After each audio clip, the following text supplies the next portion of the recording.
In 1978, I fell in love with Russia, and I had no idea why. And I just was interested in all things Russian. That year at Christmas, I asked for one gift, and that was a very large book called A Day in the Life of the Soviet Union. And I looked at this book long and hard, beautiful, beautiful pictures, beautiful people that I had no knowledge about. For the next 20 years, I just lived this intense desire to know everything about Russia. Well, 20 years after I fell in love with Russia, in 2000, I heard about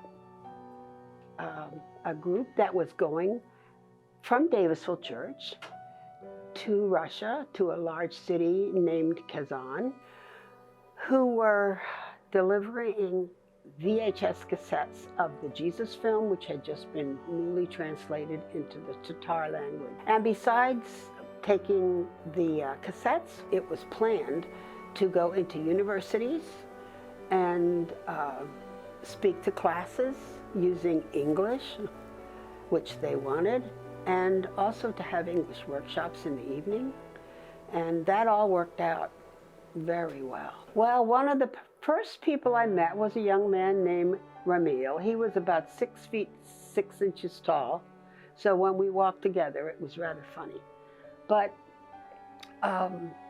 he followed us because he'd never met an American, much less spoken to an American.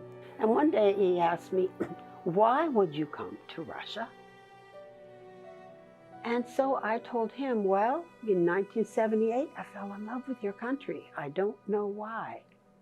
And he said, I was born in 1978, as were many of my classmates.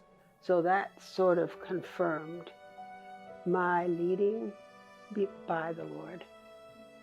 Well, the 2 weeks went by so fast, way before I was ready. Suddenly I found myself looking out of a train window, crying, seeing all the friends standing on the train station. And a man came by, saw me crying, and he said, "You know, you can come back." And that sentence planned the rest of my life. I've been there 46 times, I think. Oh, Margarita. Margarita was one woman, young woman, that I met probably the third trip I went. And she was the first fruits of our mission. And Margarita is, besides being the first fruits of our ministry, she is a wonderful person who can get anything done. And if I have a problem, I can call Margarita. If I need somebody to hear something in Russian, I can call Margarita. If I need to get picked up at the airport, I can call Margarita and she'll work it out one way or another. Such a blessing. And she also takes care of a lot of my young ladies while I'm not there. Well, how do I maintain? It's easy these days. We have social media. And WhatsApp is an application that I can't live without. It's on my phone all the time. And I have a list of maybe 50 people in my directory that I can call, that I can see, I can text with. But mainly, I have an opportunity to send Bible verses every day or inspirational quotes and a little message to 40 of them. And 3 years ago, I thought of Zoom. I didn't know anything about Zoom, but one of my friends in Russia taught me how to do it. And so now we have a Zoom meeting, group meeting, every other Sunday.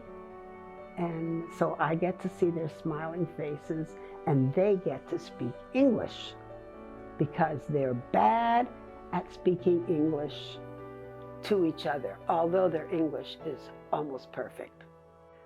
Well, I think that I'm a difference maker, and I can tell you that the joy of that brings tears to me.